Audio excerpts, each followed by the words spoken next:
You're listening to the Fezcast, produced on behalf of the Saracen Supporters Association and featuring the independent thoughts, rants and rambles of Saracens fans and special guests. If you'd like your opinion to be heard on the show, you can find the Fezcast on Facebook or Fezcast_SSA on Instagram and whatever Twitter is known as these days. But for now, enjoy this week's show. You're listening to the Fezcast.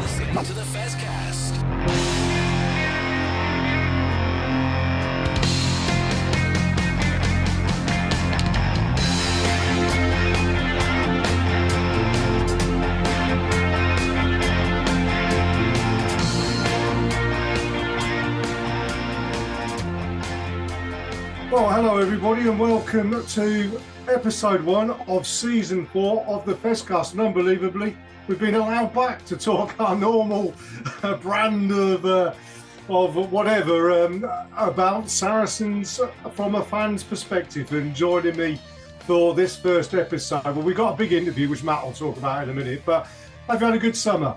Yes. It's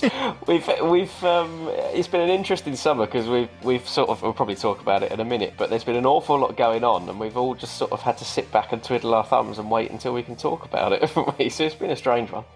Absolutely, there's been a bit of controversy, hasn't there, Barry? Yeah, there certainly has. The biggest controversy for me was the fact that Amazon Prime doesn't bloody work in Spain, so I wasn't able to watch the first couple of games. But I eagerly got my laptop out, logged in, and went, can't work, can't stream from this location. Oh, brilliant. Okay, so I didn't see too much of it, but I have seen the major talking points, of course. Well, absolutely, and that will be something that we will talk about in this first part. If we'd recorded this 2 weeks ago, I think my rant might have been the whole programme, but I think I can dial that back. But yeah, part 1, we'll have a quick look back at what's happened over summer. Matt, do you want to tell us what's happening in part 2? Yeah, why not? We've got a big feature interview again, as we started last year with Lucy Ray, and finished last year with Lucy Ray as well. But we haven't got her back for a third time, but I think we have got a pretty big guest in Maggie Alphonsi, who's someone that we've wanted to talk to for a long time anyway, but pretty fitting at the moment. She's got her book out that she's co-written that's come out in the last few days. I've got mine on order. I would have had it today, but I think the postman missed me. So it'll be fantastic to hear from her. So yeah, that'll come up in the middle of the show. Yeah, that sounds really good. She's an amazing person, not just on the rugby field, is it, but off the field, administration within the game, the stuff she's done with Wales, whatever. I'm sure you and Joe, who did the interview, covered an awful lot. And of course, a small matter of a Rugby World Cup coming up, Barry, so we'll have a quick touch of that in part 3. Yeah, absolutely. That starts on Friday, of course. England's first game is on Saturday, and their last one is probably about 2 weeks later. Well, yeah, we'll go into greater detail of that in part 3. But part 1, yeah, I did allude to it. A bit of controversy. And okay, all right, what's this? About 3 minutes in, Matt? You're going to have the first cheers rant. Although, as I said, it's going to be tempered slightly. But World Rugby are arses, quite frankly. I don't care. They're given a situation where Owen Farrell gets sent off playing for England. Now, I'm going to tell you straight away, as you will all know from the WhatsApp group, my first thought, which hasn't actually changed, is that how do we defend Owen? I mean, he's got a tackle technique issue. But that's what it is. It's a tackle technique issue. It's nothing worse than that. It just so happens that it gets him in a bit of trouble every now and then. But what annoys me more than anything else, and this is the big thing, and this is why where we as Saracens fans, and this is what happened with the Saracens salary cap as well, is exactly the same situation. Because of who it was, or who he plays for, a panel have gone out, okay, the bunkers turned around and said, yeah, in the 10 minutes I've got with the limited amount of views I've got, I think that's a red. Then you've got an independent panel of Aussies who, quite frankly, haven't got too much of a reason to be fair to Faz. I've looked at it in greater detail and said, yeah, okay, we'll accept that there's some mitigation there. That means it should have come down to a yellow. And that's where it should have ended. whether you agreed with it or not, and I didn't agree with it, I will admit to that. I will say here and now. But that's the panel's decision. And if it had been any other player in World Rugby, and we've seen it recently as well, but Johnny Sexton gets away with a frankly lenient 3-game ban for turning around and telling Jacko Piper that he can't get the effing decisions right. And a year or so ago, you had Anton DuPont taking Cheslin Colby out in the air and managed to get that down to 2 days. Nobody gave 2 hoots about that. But because it's Owen Farrell, he's treated to a different standard than everybody else. And that is absolutely wrong. I think I said it on the WhatsApp group, they came to the right decision in the wrong way. And it was only because it was Owen Farrell. Am I right? Yeah, it's hard to argue with that. I mean, on the tackle itself, Keith Wood summed it up for me. He said it's a shit tackle, and he's completely right. And it is down to his technique, and if he continues to tackle in that manner, he's going to get some wrong occasionally, and he's going to keep having to pay the penalty for it. But the fact that you can go through the process that has been laid down and then say, well, actually, I don't like this process, so therefore I'm going to appeal. And I mean, if they'd lost that appeal, would they have kept appealing? I mean, could this have ended up in the, in the court of arbitration for sport? I don't know, but it just seems daft. And yeah, it's because it's him, and it's because of the media and the social media outcry about it, I think is why they've gone after him. Well, absolutely. And I'm going to call out a couple of people. Murray Kinsella, Jared Wright, you see them on Twitter. These guys who go out and say, oh, well, for the good of rugby, for the good of players' health and everything like that, we need to appeal, and we're right to do this. And you see Scott Barrett against South Africa for New Zealand in an act of wanton thuggery. And believe you me, that's what it was. Okay? He knew exactly what he was going to do there. He didn't mistime a tackle. He didn't have someone pushing him into it. He saw Malcolm Marx on the floor and thought, you know what? I'm just going to let him know that I'm here. And it was only luck, Matt, that he didn't connect with the head. And that, despite not having as serious a result as what Farrell's tackle was, is far worse, because now you turn around and you said, well, provided you don't hurt the player, you can do that. And that is the double standards. And all these people like Jared Wright and all these other people who got on their high horse when it was Owen Farrell just showed themselves up to be complete and utter hypocrites because they didn't give 2 hoots when Scott Barrett gets away scot-free with an act of thuggery. Yeah, it does. It does show a lack of consistency, definitely, doesn't it? And the fact is, it's very rare for you and I to agree with each other on matters that are sort of against the Saracens player as well. And we both totally agree straight away that Owen Farrell needed the 4-game ban that would be standard in that instance with that tackle. I think we were both pretty shocked that the panel came to the decision that it did. And I mean, I can kind of understand why that decision was appealed, to be honest, because it just seems like totally the wrong decision even now. But yeah, the trial by social media, it's the kind of thing that's here to stay. And yeah, Owen Farrell is constantly dug out with it, but we've got to accept at the moment that he does now have a history. At the time when when we first started talking about Owen Farrell's tackle technique and people digging him out on social media, he didn't have a history of red cards at that point. But the laws have changed, and now he is picking them up. So it's going to happen. He's going to be in the spotlight. But yeah, it's very over the top, and it's a bit of a distraction, and it's probably a bit of a distraction from just how bad England have been over the last few weeks as well. Well, absolutely, and again, that's something that we're going to pick up in part 3. But final word on that. You're absolutely right, Matt. I can see why it was appealed. That's not what I take issue with. I'm just taking issue with the fact that it's who it is the reason it was appealed. Oh, yeah. Everybody else would have got away with that one, and the entire rugby world would have gone, well, I think you got that one wrong, guys, but okay, let's move on. Right, talking about let's moving on. I mean, is there any other controversies that we need to speak about over the summer? I can't think of too many, other than Johnny Sexton's completely ridiculous leniency, but we've covered that, I suppose, a bit. Barry, you want to say something, don't you? It's just a shame that it has all blown out of proportion, and it I suppose in a way it's detracted from England's poor performances. perhaps it's almost a blessing in disguise there. But yeah, let's.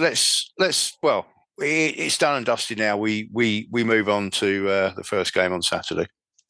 Well, indeed. Well, look, let's take a break there, and then we'll come back after this break. Matt and Joe, with the main bones of this first Fezcast of season 4, chatting to Maggie, which I'm really looking forward to listening to. You're listening to the Fezcast.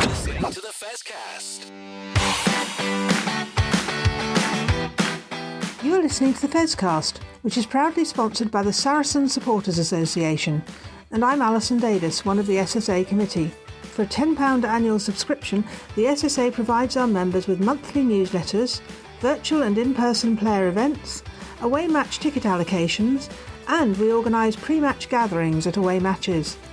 We sponsor men's and women's players, and we support the Saracens Foundation Track Club on behalf of our members. On top of all that, every year we have a seasonal SSA badge, which is exclusive to members. Where else can you get that much value for a tenner?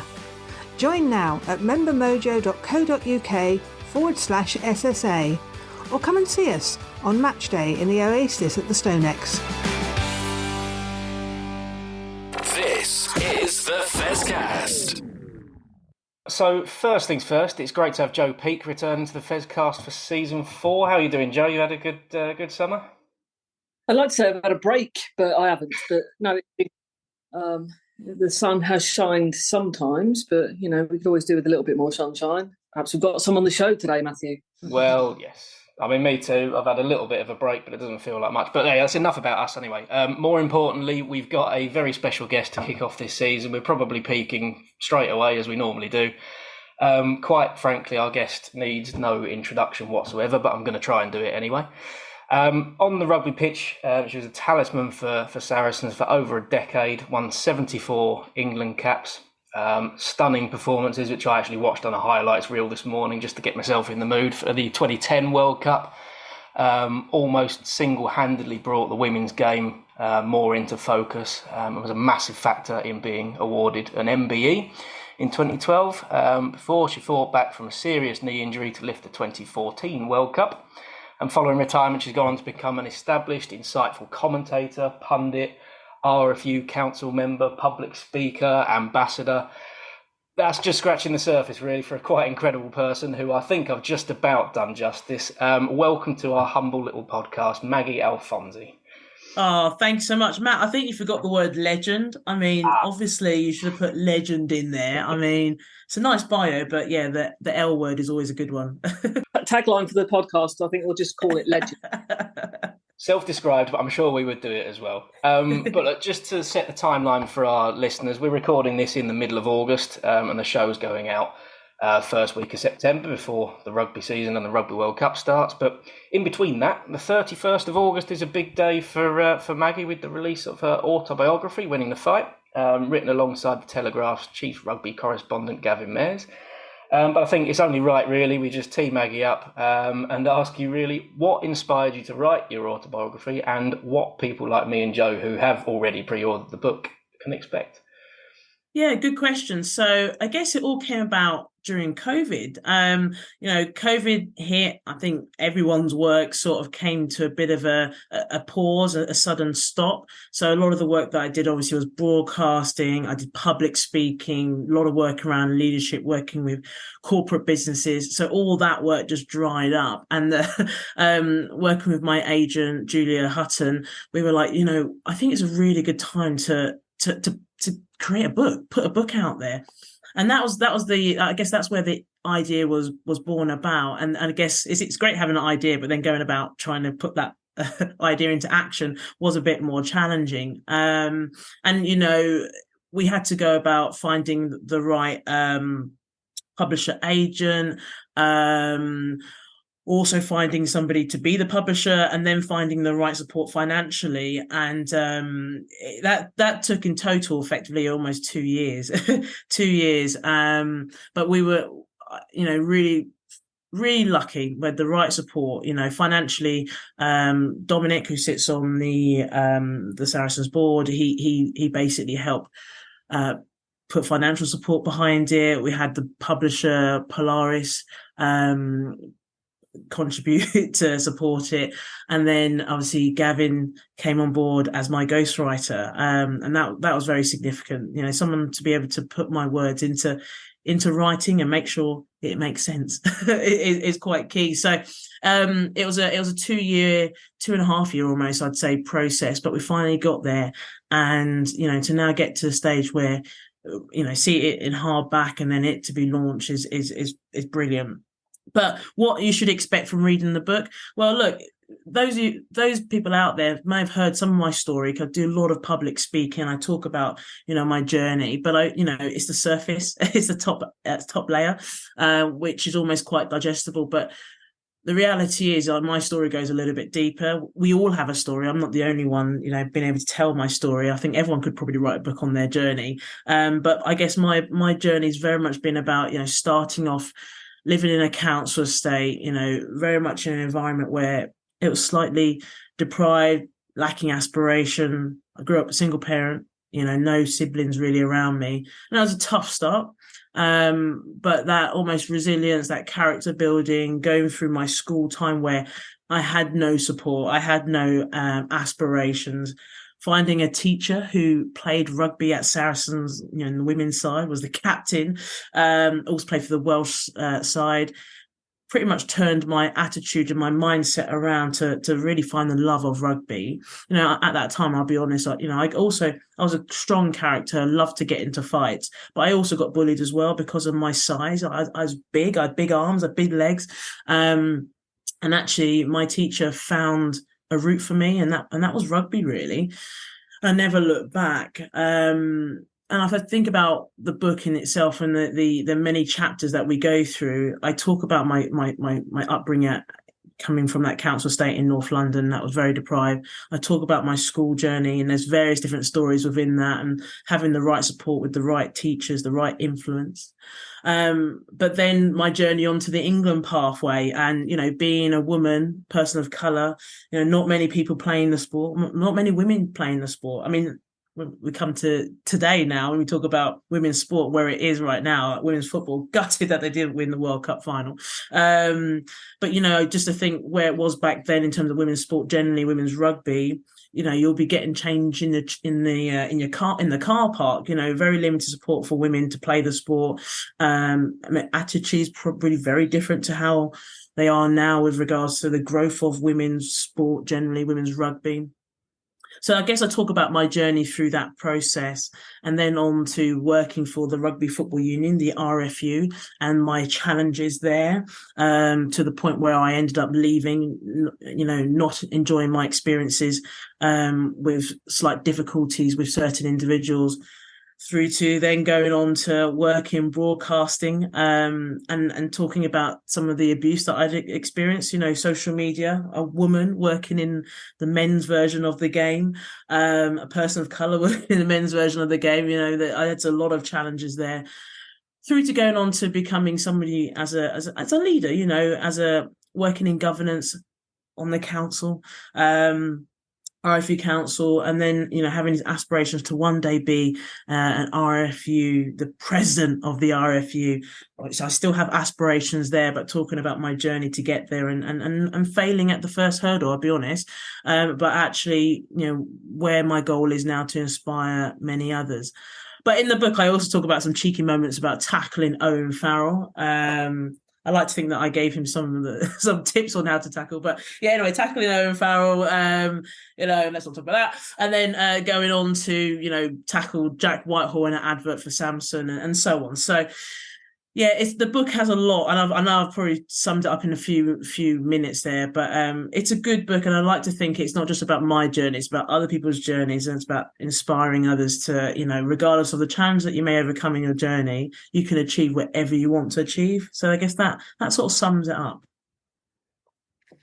I mean, I'm really looking forward to reading it, and Matt alluded to it before. It's available for pre-order for anyone that wants to go and get it, and we certainly pressed the button on our pre-orders really quickly. So I'm going to have to make sure I link up with you soon, Maggie, and get mine signed by yourself.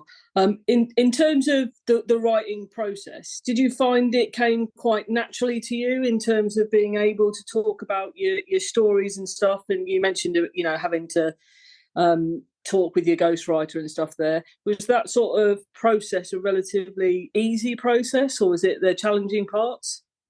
So I'll be absolutely honest, it was so challenging. We talk about be authentic, be ourselves, but there's always an element when we try and present ourselves to people, we push off what we want people to see. And so being able to open up to Gavin, and me and Gavin knew each other, but I didn't know him that well, and he probably didn't know me that well, other than being a rugby player and a broadcaster. And to start off with, I felt like I was just pushing off what I wanted to show off to him about. And then as time went on, it started to be quite cathartic in the sense that, I had to be vulnerable. I had to open up. So I talk a little bit about, I have a half brother and he passed away. I've never really been open about that. I talked about, I have a half sister, and sadly my mother and her relationship with her family, that broke down. So I never ever got the chance to meet my half brother and my half sister. I talk about my sexuality. I talk about the challenges that I went through to have our first child and then our second child. So initially I when I went into the process, I thought I'm not going to talk about this, and then I was like, no, I have to because other people may have had similar experiences, and I felt that they've never been able to be open about that. And and I've found this now, when you talk about your story, your journey, your challenges, your highs and your lows, it helps people feel like they can almost find comfort in their journey and their stories as well, and also feel like they can talk about it to others. So Joe, to answer your question, initially I was like, this is good. I really don't want to, but then I was like, I have to.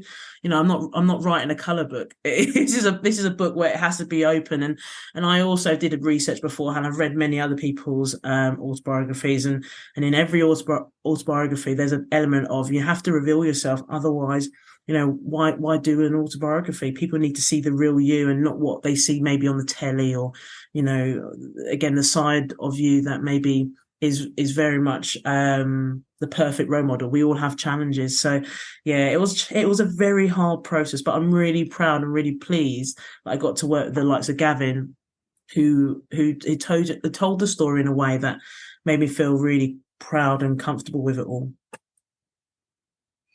So, you talk about, you're not writing a colouring book. I think there's plenty of people out there that would buy the Maggie Alphonsi version of Where's Wally if there was one, but it sounds like an autobiography is going to be a slightly more interesting read than that. But you talk about being a role model, and it's kind of, I'm probably the worst person to ask this question, because you are a role model for so many different people in so many different walks of life. We talk about gender boundaries, racial boundaries, social boundaries and things, and there's this big Venn diagram with, to be honest, you pretty much slap bang at the middle of it. And it's just incredible how you've managed to sort of transcend not just rugby and sport, but just to be a role model for so many different people. And you talk about,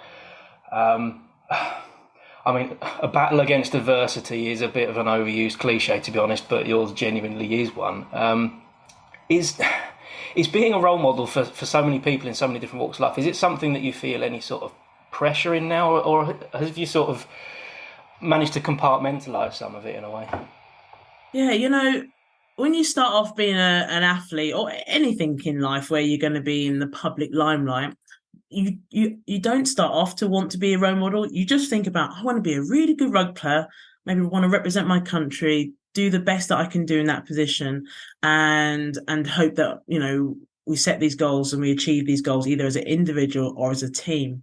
And really thankfully I managed to go through my career doing really well, and my teammates doing really well. And then once you retire, you're like, oh God, I'm a role model now. Those two words have never really always, initially during my early part of my career, never sat easy with me, because when you put the term role model, you almost go, right, I need to be professional 24/7 and make sure that I'm perfect all the time. I have to be perfect. And what is perfect? And I think that was quite hard when I retired, because I just thought, God, I've really got to maintain this perfect ideal image of what a role model is. So Now I look at the term role model very differently, because many athletes out there in particular are visible, and sometimes they do things that are right, sometimes they do things that are wrong. Laura James in particular, in the Rugby Football World Cup, a young athlete making a mistake, and she's a role model. But then again, that's what I say, role models aren't always perfect sometimes. And I guess now I look at it and think I still want to be the best role model that I can be. I inspire those around me. Doesn't matter who they are, where their background is, what gender, what color, faith, sexuality, etc. Whatever it is, I hope that I'm able to have an impact on them. Because I've always been told, and I truly believe, like, one person can have an impact on 1,000 people's lives. It's infectious. If you help somebody, I guarantee they go on to do the same thing for somebody else. So that's how I try and approach it. And to answer your question, Matt, sometimes, yes, I do feel the pressure on me, especially when I work in broadcasting. You pick up that microphone and you're on this panel with other broadcasters, and you might be the only woman, or you might be the only person of color, or whatever it may be. And I think, if I make a mistake, is that going to affect every woman that's working in the world of broadcasting? Is that going to affect every person of color? Are people going to now judge and say, well, they shouldn't be working in the world of media? Sometimes I do feel that pressure, but at the same time, I don't let it stop me. And I also make it very clear I'm not perfect. We all are trying to grow and be the best that we can be, the best version of ourselves. So now I don't let that pressure pull me down. If anything, what's the best quote that I've heard? Pressure is a privilege, embrace it, said by Billie Jean King, USA ladies tennis player. And that's how I try and take it now. So yeah, it might be a bit of pressure, but actually I thrive off it. And if I can do well, then it only has an impact on somebody else out there, that they think I can do the same, and they go on and to exceed what you've achieved. So yeah, to answer your question, Matt, feel the pressure, but I love it now. I thrive off it. And actually, I try and be the best role model that I can be. I'm not perfect. I'll make mistakes like anyone else, but it's about the next generation, the people following your footsteps, and I hope they exceed my footsteps. Yeah, I think you kind of hit the nail on the head there. Now, you'll correct me if I'm wrong here, but I think you were the first female that commentated on a men's rugby game. So stuck your head above that parapet, and now you look, and thankfully we see all these great female people in the media now commentating on both male and female across all sports now, and I think that's just brilliant. So clearly, as you say, stand on the shoulders of giants, and you may be small in stature, Maggie, but I think you definitely put your mark out there in terms of playing rugby and stepping into that media world. In terms of your book, is there a favourite memory that you've written down in that book that you're happy to give us a little bit of an insight into? Absolutely. So, Joe, first let me go back and say, I was the first woman in England, anyway, definitely in England. And at 5'3", I like to think that my stature is fairly tall and big. I could take anyone on. And I guess when I come back to the book now and I think about all the moments, there's so many memories. Like, when you go to many rugby dinners and there's always an after dinner speaker and they talk about their stories and you think, oh, it's great that they can still remember that. And there's always humour, behind it. And I guess for me, I think that the one funny memory that I have that still kind of comes back to me actually has to go back to, I'll touch on it. I can't go into too much detail, but, for me, actually, when we retired, I got, getting my MBE, and I still remember to this day, when you get your MBE, you think, oh God, do I deserve it? Because I was, in this England team with fantastic athletes, and I thought, I shouldn't be getting it, but you got to take it when the opportunity comes. So I went to go and get my MBE, and I remember Princess Anne was the one giving me my MBE. And what men don't know is that I've got an honorary doctorate, so I'm considered to be a doctor. I don't use it very often, just in case I get asked to do something emergency. I really wouldn't want to be put in that position. But I still remember to this day going to get my MBE, and they contact, when they call you up to get your MBE, they say, Dr. Maggie Alphonsi, come up and get your MBE. I remember going to get my MBE, and the first thing that Princess Anne said to me was, what are you a doctor of? And I just panicked, and all I could say was, I'm a doctor of rugby. And she she was like, you know, when someone gives you a face where you're like, I have no idea what you're talking about. What on earth is a doctor of rugby? And then I just sort of said, my first reaction was to ask her in a very patronising voice, do you like rugby? And for many of you on listening to this podcast will know, she is an avid rugby fan, patron of the Scotland Rugby Union. She, you know, her daughter, Zara Tyndall, obviously, is married to Mike Tyndall, you know, captained England at one stage, played rugby for England. You know, she goes to every Scotland game. Like, there's nothing that she doesn't do. And so I said that in a very patronising voice. And then what you don't know, when it comes to getting an MB or any sort of honorary, they give you 3 minutes. And when whoever's given it to is sort of done with you, they stick out their hands with you to shake it, and then you just go. And after I said to her, do you like rugby? She stuck out her hand, and I was basically shooed off. So this will always be 3 minutes of my life that is the worst 3 minutes of my life. I will never get back. But you know, I've got an MBE, and that's where I stop. Really, me and Princess Anne, we go way back. That's what it is. We're good friends. So that's one little snippet of a story. But there's many. What I love about sports people and us who are involved in sport, there are so many stories. You always need sequels, don't you, just to write them down. But that's one that not necessarily in the rugby context, but one that always makes me laugh when I think about rugby and my friendship with Princess Anne. Fantastic. And at 5'3", I'm only 5'6", and I still wouldn't want to be tackled by you. I'm just saying. You got 3 inches on me. You're way tall. You're a giant. I think it's quite important to say here that I am definitely the tallest of the three of us, but if we're ever on a rugby pitch, I am the person that nobody is going to be interested in picking. It's absolutely nothing to do with it, height, is it? Well, tackle height depends how far. It depends where you go. Right. Apart from that. But there's a lot of positives to take it. But one thing we always ask a lot of people is about just the huge growth in women's sport, and obviously particularly women's rugby. But at the time that you were playing, it's taken its time to grow, and obviously your retirement came a bit before any of the kind of full-time contracts and things. I mean, is there any sort of frustration at all about some of the opportunities that players get now that maybe weren't a part of your career at all, or is it, you know, can you look at it more in terms of the fact that you kind of paved the way for that to happen with the way you went about your rugby career? So Matt, I look at where we're at now with the women's game, and I look back with I'm just proud, really proud where we're currently at. You know, especially in the world, in England anyway. You know, professional contracts, contracts considered, you know, maternity leave as well. There's visibility now. The sponsorship's pretty much the same.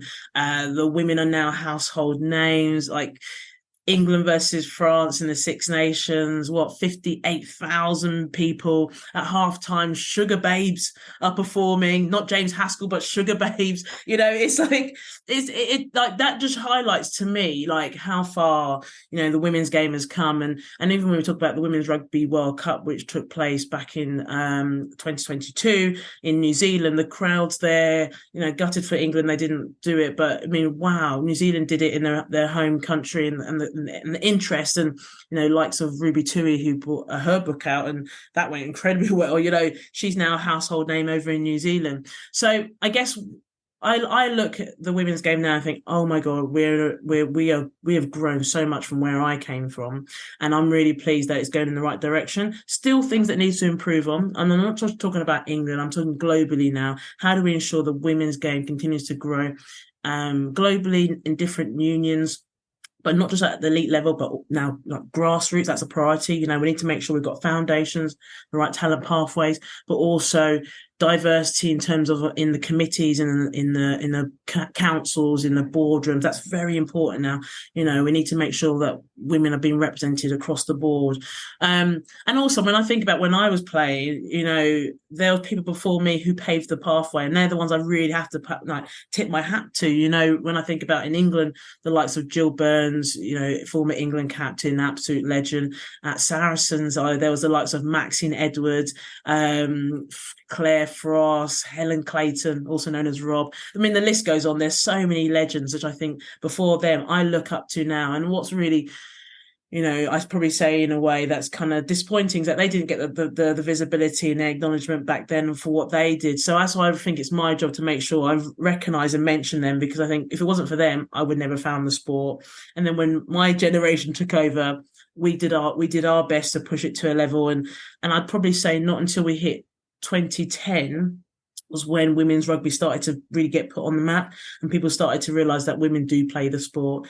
And then after that, I think about women's sport. God, 2012, the Olympics, lots of women won medals, and the Jessica Ennis-Hills were like the face of women's sport. And then you saw cricket win their World Cup, netball did incredibly well, Commonwealth Games, and then obviously we go on, and then we see women win the Euros, and then they get to the final of the Football World Cup. So I just love the fact that women's sport is like a bit of a momentum shift, isn't it? Like we're all going in the right direction. As they say, look, one boat, raises and the rest follow. And but the key for us, I think, especially in women's sport, is that we keep banging that drum. We keep pushing for sponsorship, professionalism, visibility. Broadcasters are taking it seriously now, and the product that they're putting on the telly is fantastic. So it's come a long way. I do wish when I was playing that, we had more professional contracts, and I wish I was getting paid loads of money. But, I don't look back and regret in that respect. I'm just pleased that I was able to have a small contribution into where it is right now. And what's great is the women who are there are absolutely paving the pathway for the next generation to do it. So that fills me with much, much pride and joy. Yeah, I mean, I was at that game at Twickenham where there was 58,000, and what an incredible atmosphere it was. And I was actually just along from where all of the ex-England and county players were with all their caps on. It was fantastic to see. They got an honorary stand-up and applause, and absolutely brilliant to see them all there. In terms of moving forward, what's your kind of vision? How do you see things coming up to the Women's Rugby World Cup in 2025, which is being hosted, of course, in England? Do you see Twickenham sold out, 80,000 plus, sat there for the Rugby World Cup final? So what I see is first, it's great to see that Saracens StoneX is going to be hosting one of the Red Roses matches, and I hope that's a sellout. So can all the Fez lot, everyone, come down and support them, because that's a huge step in terms of making sure we grow the game across the country, especially in North London. That's huge. So I guess moving now towards the World Cup in 2025, do you know what the big target, the big goal is to get hopefully England to the World Cup final and it to be a sellout. So like you've really touched on, really potentially just hitting, what is it? I think the stadium capacity is 90,000, but I think generally it would be 87,000. So if we can get a sellout, that would be absolutely amazing. I mean, the Lionesses did it at Wembley in the Euros, and never say never doesn't mean it can't happen in rugby. But I think, this is where you have to give a big, huge pat on the back to the RFU and the likes of Alex Teasdale, who works on the growth of the women's game. And there's a Every Rose strategy, which is about growing the women's game full stop. And part of that strategy is making sure that it gets around the country, make sure the support is there at the grassroots as well as the elite, and putting women's rugby on the map. But I'm so excited about 2025. We will have a female president. So the RFU president will be Deborah Griffin. And Deborah Griffin was one of the Fantastic Four, the first. Well, they were the women who basically started the Women's Rugby World Cup. So, to see her take that lead and be a visible leader, but then also for us to host a World Cup in our own country with hopefully lots of fans being captivated by it would be so. I'm really looking forward to it, and hopefully England do it. But if they don't, it doesn't matter. It's about the women's game, and it's about putting it in a place where it gets really good spotlight. And obviously the Men's World Cup is happening this year, so hopefully it will only lead on to keep that momentum going.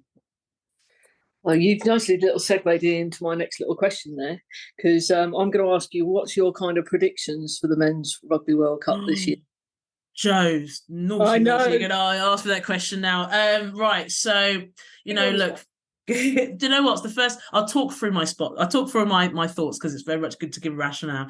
Look, what's challenging about the Men's Rugby World Cup is obviously, top 5 teams are on one side of the I guess the fixture list, and the others are on the other side of the fixture list. So the likes of England, Wales, Australia, Argentina might have a slightly easier route to a quarterfinals / semi-finals, where on the other side it's going to be a challenging one, and a big team potentially could find their way out quite early on.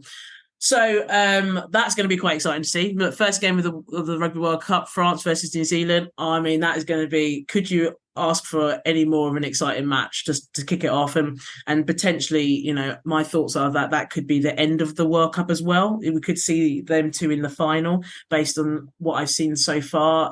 New Zealand are flying and look exciting and have so much depth and no serious injuries, which is huge right now. But they are playing South Africa at Twickenham soon, so that you know, I think everyone's wrapping up all their players, no injuries. And then obviously France at present have lost their big top fly half Entermac, so and that's significant. But after you know, I think again the French have so much depth. They're third in the world, but they're playing at home in a rugby crazy fan country, you know. So and then you've got Ireland, who obviously number 1 in the world, winning Six Nations, have always been, you know, linked to almost stumbling a little bit when they get into World Cups. So there's obviously a little bit surrounding them. Are they going to manage that pressure of being number 1 and then working their way through what is going to be a tough side of the draw for them? So, right, to answer your question, Joe, and also wonder how England are going to do. And look, you know, I'll be honest, like many other fans, England fans, Sarri fans, you know, seeing the warm-up so far has been fairly disappointing. We haven't seen what I think potentially could be the best of England, especially with some of the quality of those players in that team. And you know, they're playing Fiji next. So obviously, depending on when this podcast comes out, you know, Fiji look against France were very exciting. I mean, they're just big athletes, aren't they? So, you know, whether they win or lose, I don't think there's so much discussion about it, but it's more about the performance. Do they put in a good performance going into the World Cup? And you know, their first game against Argentina. I mean, you know, very good nation, playing some fantastic rugby, and that's not going to be easy for England. So. And England, you know, there's a lot of questions around their selections already about specialist number 8, the fitness of some of those players, etc., and who's going to be available. Because obviously, when this podcast comes out, we'll see who's available for the early stages of their first few games. Right, Joe, answer your question. Right, what do I think? So, and first for England, I think they definitely get to the quarterfinals. They're likely to meet the likes of Wales or Australia. It's whether, I mean, my initial thoughts before the World Cups for the warm-up games was that they're going to get to the semi-finals. I don't know now, I'll be honest, based on what I've seen so far. But when you get into a tournament, when you get into Rugby World Cups, hadn't done some before. I know it's a real obvious cliche, take game by game, you know, play each 80 minutes, etc. But that's what it really is. And I think for them, it's just like, you know, you identify your strategy, your game plan for that team, for that moment that you're going to play in. So I still think they'll get to the quarterfinals. I just don't know right now past that.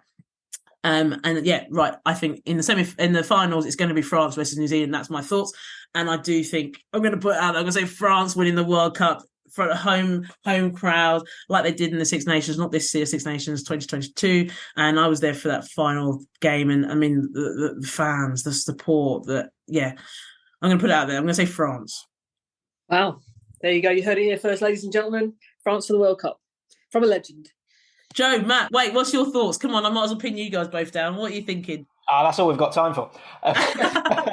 Joe's just disappeared from the recording. She's obviously found Maggie's question about who's going to win the World Cup a little bit difficult, so I'll have to step in. But at the risk of sounding really boring, I'm tempted to agree with you, Maggie. But I did a little predictor the other day, and actually ended up. I came out with Ireland as winning the World Cup, and I'm not entirely sure of my own logic there, to be honest. But yeah, I do agree with you. I think there's a bit of a problem in that it is quite lopsided, the draw for the World Cup, and it's good to see that they're going to do something about it for the next one, hopefully. But England's chances, I mean, we've got Argentina first up. It could be, I don't know whether it's a good thing or a bad thing if we win or lose that game, to be honest. It almost seems like we need to have a close loss to have a kick up the backside. But if we haven't had the kick up the backside yet, then then who knows? But yeah, I'm. Do you know what? Because this is our podcast and we like to be a little bit controversial. I'm going to stick with my prediction of Ireland for the World Cup, so that I normally look foolish, and if they do win it, then I look pretty good as well. But Joe's had a minute to collect her thoughts now. What do you think? Yeah, I've gone with New Zealand. I do think I agree with Maggie. I think it's close between France and New Zealand. I think that the two of them will probably meet in the final, but I'm going to edge out with New Zealand just. And I think the thing that swung for me was the loss of Ntamack.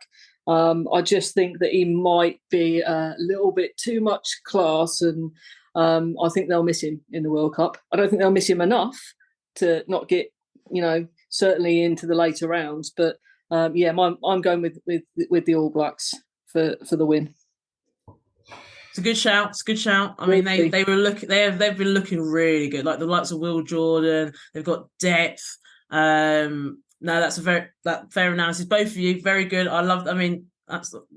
We'll see. It's going to be competitive regardless. We'll have to have a revisit on the Fezcast post World Cup, I think. Who was right? South Africa will win it, and there'll be none of us. But there you go. Yeah.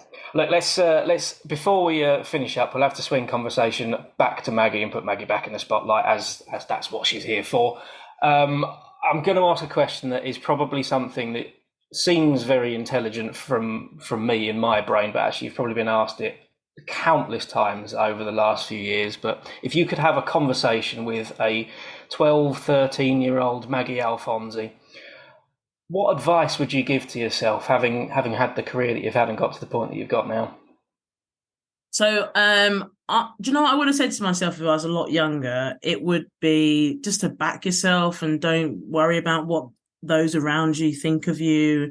Don't let people's judgment almost take you off your stride and move towards your goals. Because I think, especially when you think you're at that young age, I was so impressionable by others around me. And, again, like I said before, I had big arms and big legs, and I was so conscious about that. Like, I didn't want to play rugby. I didn't want to play any sports where my body was on show. And being a young girl, you just shy away from that. So I really lacked any level of what I felt freedom, being myself. And finding my identity. I think that for many of us, we all go through that at some stage. But I had that quite severely when I was a young child. And then I guess as I started to find my way, see others who are being themselves, not worried about their identity, not worrying about being judged. And then, we didn't have social media back then, so life was theoretically slightly easier. And then, I come into this world now where broadcasting, sort of being more visible, more people wanting to judge, have their opinion. And now I think that's stood well. So now I feel resilient. Now I feel strong. I'm thick-skinned. I'm hard. I've got this, But there's others around me that don't have that. So I think I wish I would have told myself back then, just back yourself. Don't care about those around you who probably have negative attitudes about you and, who you are, where you've come from, etc. Just be yourself and own your destiny. So that's what I would have said. But then again, I would never have changed where I was back then, because I am where I am today, which is great. And now it's about, right, where can I go on to and who else can I have an impact on to hope that their 13-year-old self can sort of find their way. That's absolutely fair. And the second part of that question is, it might be easier for you and you can potentially be as brutal as you like with this, but what advice would you give to someone like me, the most generic, middle-of-the-road, white man, got a rugby season ticket, going along to watching the men's game, watching the women's game. Let's pretend I'm not doing a podcast and doing my best to stumble through advocating for what we're trying to do. But yeah, the most basic, boring person you can possibly have. What do you need me to do? Do you know what, Matt? We love people like you. Do you know what? All seriousness, I think the key thing when it comes to, especially like women's sport, just be a good ally. We are all allies. It's not gender. It's not like male allies. it's about all of us being a good ally for the sport. And then what I love and I'm very proud to be part of is Saracens. I've always been proud of Saracens. We've always shown that support, especially since we moved to the Stone X and what it's called now.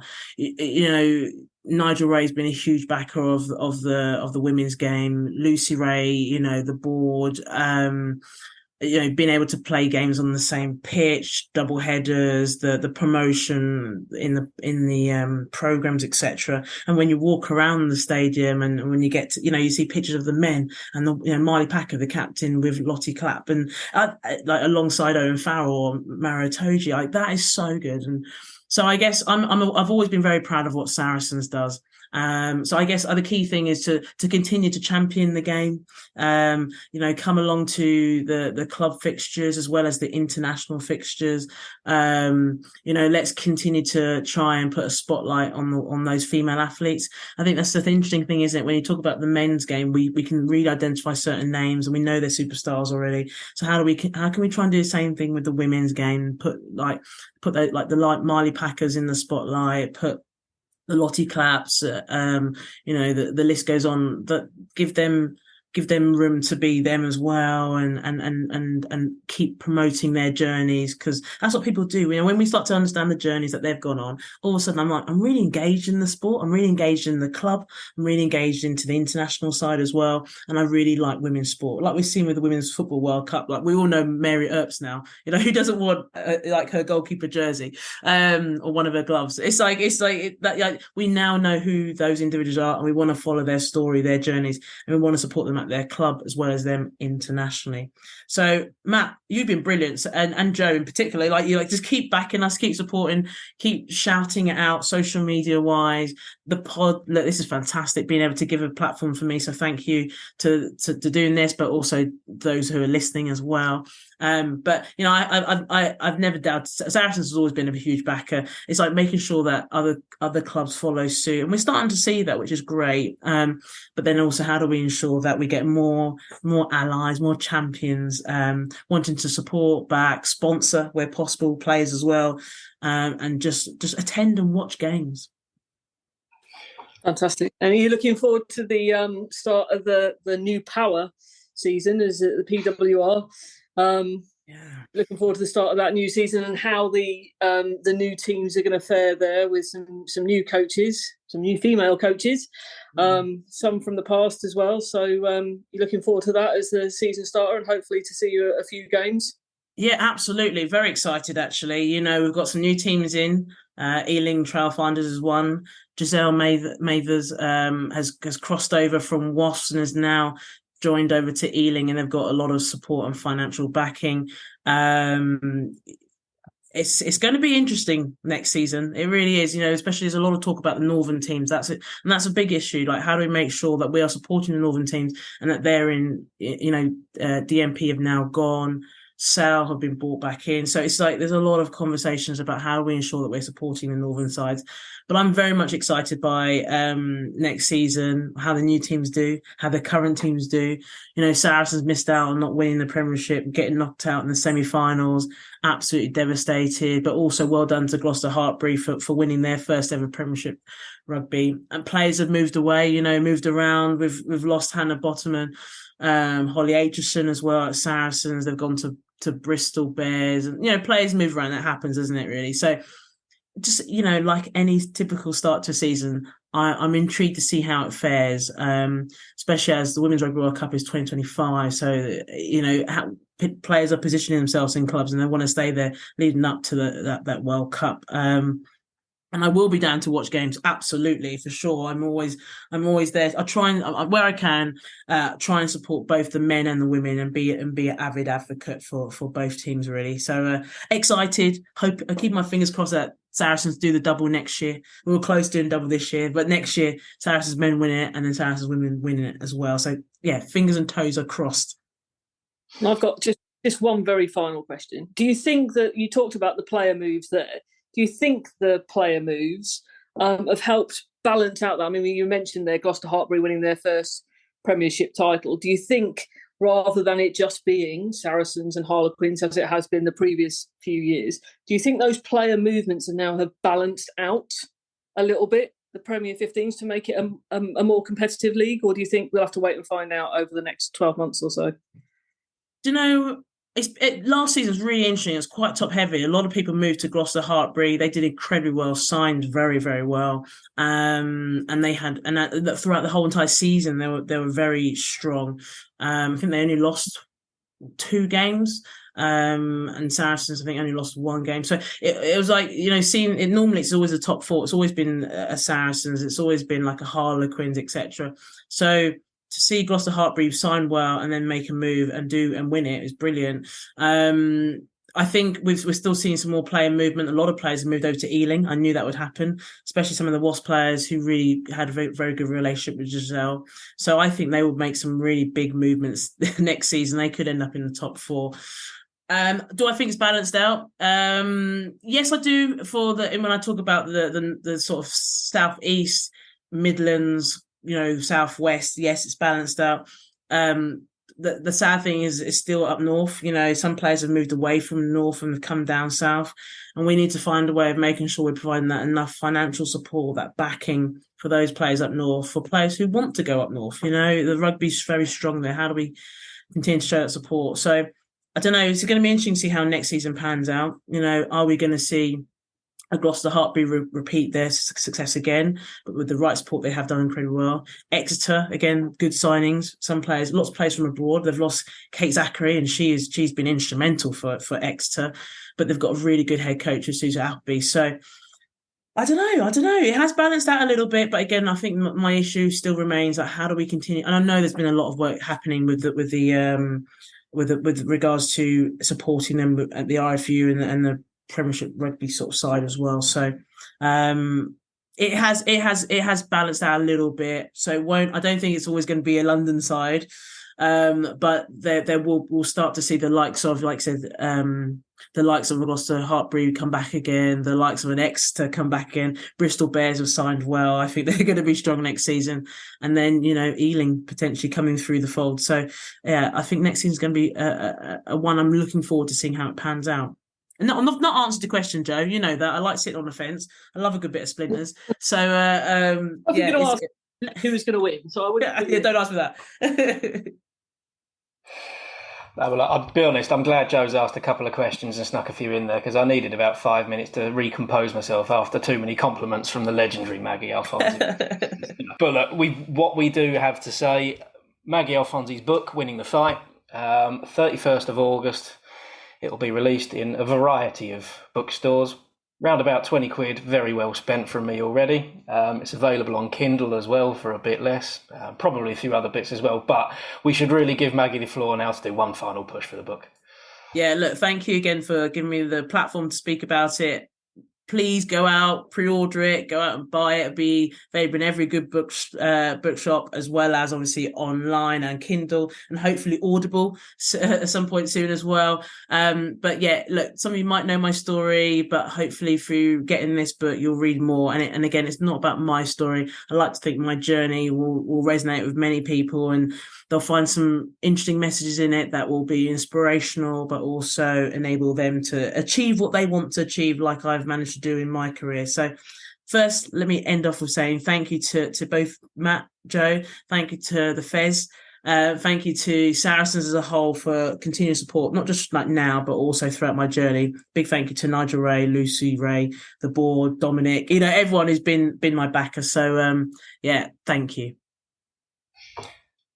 Straight from us, really. Thank you, Maggie. That's all we can really say. Thank you for joining us on our humble little podcast. And yeah, very great to talk to you. Hopefully we can do it again sometime. We'll see once you've made millions and millions and millions from the sales off the back of this podcast. And yeah, we'll see how it goes. But for now, Maggie, thank you very much for joining us. Thank you, Bo. You're listening to the Fezcast. Hi, Alex Osterbury here, Director of Rugby for Saracens Women. You're listening to the Saracens Fezcast. This is the Fezcast. Well, that was a fantastic interview there, Matt and Joe, with Maggie. I mean, covered so much ground there. Yeah, she's a fascinating character, isn't she? It's fantastic, yeah, and it was nice to because obviously she's done an awful lot of media work over the last few years, and then particularly in the build up to the book. And we did sort of talk off air. She was quite happy to sit and have a bit of an informal chat rather than having to do the polished work. So that's what we're here for, isn't it? Oh, absolutely, yeah. We can't just leave all the amateurism up to the RFU in the game of rugby, can we?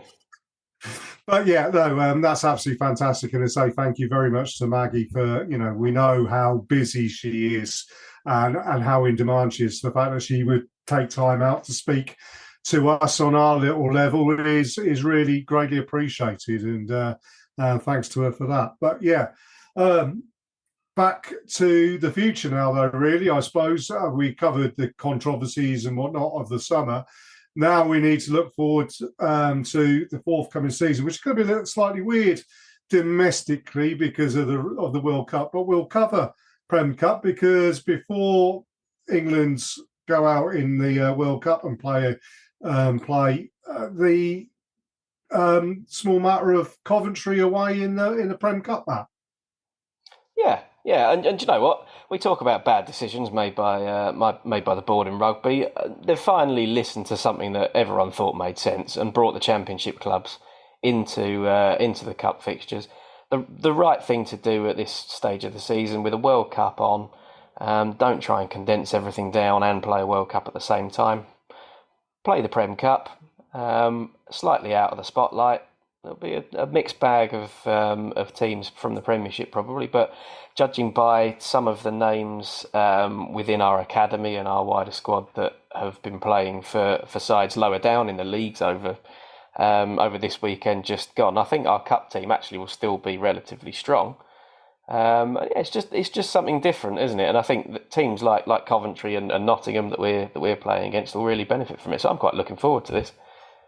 Well, absolutely. I mean, obviously, on the weekend just gone, the members had the season ticket day with a game. The under-18s played. I mean, I couldn't make it. I don't think either. John did, didn't he? John went, but he can't join us tonight. But seems like it was a very successful day, and see some youngsters coming through and playing a good standard of rugby, Barry. Pretty good, despite coming off second best to Bath. And yeah, it's strange to see the Stone X without the North and South stands. It always looks a bit odd when you see it in its athletic state. But yeah, it was a good day, and it was good to get some get some rugby for the people that were able to attend. I'm slightly surprised we haven't played any pre-season games at all. Clearly, we're sort of using the Prem Cup as the hit out, as it were. But yeah, on to Coventry on Saturday. Well, indeed. I mean, that's an interesting point you make there, and actually, I think that's probably as good a thing to do with the Prem Cup and use it as that hit out. I mean, we'll wait to see what the team is that Smalley picks, but I mean, obviously, I think you've seen the guys in training, the guys who aren't internationals are there training, so there's every chance you'll see the likes of Goody and Alex Lazowski and Ivan Van Zyl or whatever playing in this Prem Cup, which is the right thing to do. I think if you've got your good players available, you play them. You pay proper respects to the competition you're in, and you put out the best team you possibly can do, which again is also going to be paying the proper respect to the teams that we're going to be playing as well, like we did when we went down into the championship for that season. We didn't just turn up with a bunch of kids. We did turn up with the superstars, as it were, which for the likes of Coventry, if you're a Coventry rugby fan and you're going to got the chance to go and see decent world-class players. I mean, okay, they didn't when Wasps were there, but we know the reason why behind that. But it's all good for the game, isn't it? And you're right, mate. It's a correct decision from the powers that be to do this. Yeah, it's a competition. I think that it's probably hitting the right standard. I think, like you say, that the fact that it will be used kind of as a pre-season run out means that whereas last season we were sort of playing midweek cup games and didn't have didn't actually have a squad to be able to fulfil those properly, and ended up playing the first year straight out of the academy and getting a pasting every week. This will be a bit more of an A-League / second string team, and yeah, it will be the perfect thing for pre-season. We'll see some of the experienced players, like you said. We will probably also see some of those up and coming younger players as well, getting more minutes than they would do in a Premiership match. But yeah, I think there's plenty to like about it. I mean, like you say, we'll see when the first team sheet comes out what actually happens. But yeah, I'm pretty encouraged by the way it should be working.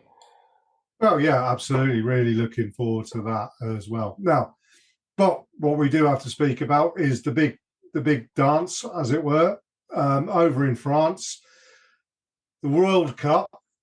We might as well start with England, Barry. I mean, you're fairly pessimistic about England's chances. What I will say before you throw the boot in there, Barry, is that it could go one of two ways. I mean, I'm old enough to remember 2007 when we went there, Brian Ashton as the coach, and quite frankly, nobody gave us a chance. And if it wasn't for a crooked refereeing decision, we would have won the World Cup, because Mark Cueto's try was a bloody try, and I'll take that one to that hill and die upon it if you want me to. But England have got an easier side of the draw. You look at the groups of death on the other side. I mean, you could have Ireland, South Africa, New Zealand, and France all kicking 7 shades of whatever out of each other, just gets into the final, and England could, and this is a very big could, get a route to the final, potentially certainly semi-final, just through the fact that they were good 4.5 years ago, whenever they did the draw the competition. I tend to agree with you, Barry. I think, particularly having seen us against Fiji, then, I think there's got to be a whole sea change. And whether they can do that in that period of time, I don't know.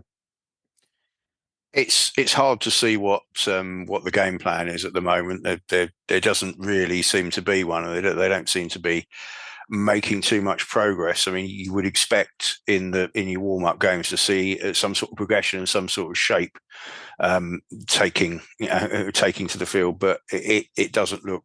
Something's not right at the moment there. You're right. We will almost certainly get out of the group, because we have a slightly easier group, if that's not too disrespectful to the other sides. And once we get into knockout rugby, then anything can happen on the day. There can be an early red card and a couple of yellows or whatever, and all of a sudden you find yourself playing against sort of 13 or 14 players. But I don't really hold out too many high hopes for us. But you never know. I would love to be proved wrong, and I'd love for them to go all the way, but I can't see how they do it at the moment.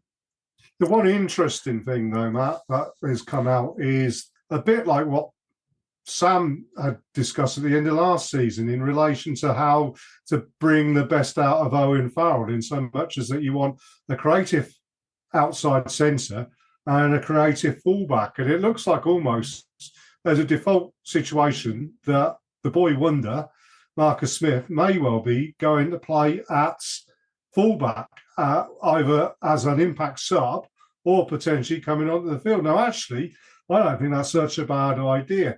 2 reasons. One, his saloon door defence is less, let's be honest about it. If you've got a big Samoan running at fullback, your centres haven't done your job. It doesn't matter whether you can tackle or not. That's beside the point. His defence is going to be less of an issue there than it is at 10. But also, giving him that space a bit further out with a bit more time to think may well play into his hands. Now, whether they've done it early enough is a different matter, but it isn't too dissimilar to Sam's idea of taking Alex Good along, which he mooted at the end of last season, Matt. Well, no, that's pretty fair. And it sort of follows how Max Malins' career has gone as well, doesn't it? Where he's sort of wanted to play 10, but has ended up dropping into the back 3. I think it slightly smacks of desperation, personally. But as you said, Marcus Smith defensively, I think, is a little bit suspect. But then I'd probably say that Elliot Daly isn't necessarily the best defensive player in the world, and he's done very well playing at fullback for us over the last 12 years. International rugby, very different, and like you say, if you had a great big Samoan bloke running at you, it doesn't matter where you're playing. I think you're going to just be bracing for something pretty dramatic there. But yeah, I was saying to Barry before we started this, really, I'm actually, the fact that we've been so poor over the last few weeks means I'm going into the World Cup with no real expectations for England, and sort of looking forward to watching the rest of the World Cup, and sort of England's trundle to the quarterfinals and not much further. If we do better than that, then great. But otherwise, I think. Yeah, I mean, going for the World Cup in general, I think it looks like it should be a pretty entertaining World Cup for a lot of different reasons. The resurgence of France and the fact that the Pacific Island teams, particularly, they're sort of picking players back up that were poached by New Zealand and Australia and the like, and becoming stronger. There'll be a shock at some point in the World Cup, whether it's Chile turning us over, probably not, but we'll see. Yeah, well, it's an interesting thing you say there, and I do think actually that there's an awful lot of innovations and surprises. Well, no, not surprises, because I don't think that the likes of Fiji, with coached now by friend of the Fezcast, Simon Raului, and former Saracens, legend Simon, they've got players back, and probably the first time ever going into a World Cup with players being properly rewarded. Nobody's sat there giving it, well, are we going to get paid or whatever, that sort of thing. A lot of experience at the top table in those Fijian, Samoan, even Tongan sides. Yeah, one of those is going to go a long way in this tournament, in the same way like Argentina did a few tournaments back and got to the semi-final. I honestly believe that it's going to be either Fiji or Samoa are going to go a long way at the expense of an England or a Wales, or potentially even a bigger team than that. The interesting innovation, though, I want to pull out, Barry, is the recent one when South Africa played New Zealand, and through necessity, they put out a 7-1 bench. And you saw Matt Williams, who, quite frankly, was a poor coach and an even poorer pundit, giving it, it's not the spirit of rugby, blah, blah, blah. Well, that's absolute bullshit, because it's the innovation. Rugby is an evolving game, like all sports are evolving games. I think it's actually quite clever. I did put out, though, my idea, which they should do, and it's too late for this World Cup, but for the next World Cup, what you should do is follow the example of football. And when you go to an international tournament, every player is named on the bench. And you can take those players from that bench and put them on the field. Limit them to 8 changes. But if you want to change your entire pack at half-time, go ahead and do it. You run the risk of your scrum half getting injured and suddenly, you're playing with 14 men and Quagga Smith playing scrum half or something. But if that's what you want to do, go with it. And there should be no reason. That's just being doing something different, challenging the accepted wisdom. And I've had a lot of criticisms of Rassie and the South African setup. On this one, I think he's got it absolutely right, and I think it's a really good conversation to have. And this spirit of rugby rubbish, it's not, Yeah. I mean, all the great coaches find little ways to improve and to change things, and this is just another example of it. I mean, personally, I'm not a big fan of the mass number of substitutions that we have in rugby. I think it kind of goes away from the original aim of the game, where you expect the forwards to run out a puff on 60, 70 minutes, and then you get a more open game of the last 10 as they lumber around the field, desperately sucking in air. But we are where we are, and whilst they can change that number of players, you're probably right. They probably should be able to have the rest of the squad on there. Yeah, well, yeah, I think it's if nothing else, it's good to promote a conversation about these sort of things, and I don't see it as a bad thing. Well, look, World Cup games coming up this weekend. France, New Zealand. France players dropping like flies at the moment. You know, I mean, that's Dante out, is it? Williams stays out. They've lost a few, haven't they? Intermac as well. So if England aren't going to win it, they're not. Who's going to win it? So I personally suspect that home advantage will see France through, and I've thought that for a long time. I think Ireland are probably a better side on their day, but the home advantage will be massive. South Africa, as ever, have timed their run to perfection by the looks of it, and they will be a heck of a challenge to those two. And if one of those, if one or two of those fall off, then you're probably looking at a New Zealand or someone else to put up a challenge. But for me, it's France. I can't really see beyond them. For me personally, France, I always look at France and think, like the old Queen Mum eating a piece of halibut in a chip supper, they will choke. And I really honestly believe the home advantage for France is more of a disadvantage than any other side in World Rugby, I think, because of the passion they're shown there. And that's the one thing I think against France. 6 weeks ago, I would have said Ireland's. Now I'm sat there looking, and I can't see past South Africa. I think they're just peaking at the right time. But I do think either Fiji or Samoa are going to surprise someone or a lot of people, and we'll get to a semi-final this year, one of those two, which would be great to see, I think. Let's reconvene next Wednesday with the Fezcast episode 2, and we'll see how well our predictions have gone so far, and see whether England got out and put 70 points on in their first game or something like that, or whatever. Don't know. But thank you, gentlemen, for your time, and let's look forward to a great, not only season of rugby playing, but another great season of the Fezcast, guys. We've already set the bar quite low. Let's see if we can trip over it a couple of times. Absolutely. Well, Matt's going to go off and do his super production skills now to make us look slightly less amateuristic as we are. Well, there we go. Well, thank you everybody for listening. And as I say, you know where to find us. Check us out on all the different social medias and everything. Get in touch with us. Tell us what you think. Tell us that we're absolute idiots and our predictions are completely wrong on the World Cup. Whatever you want, we'll look forward to broadcasting you throughout the season, and hopefully seeing a few of it at Stonics as well.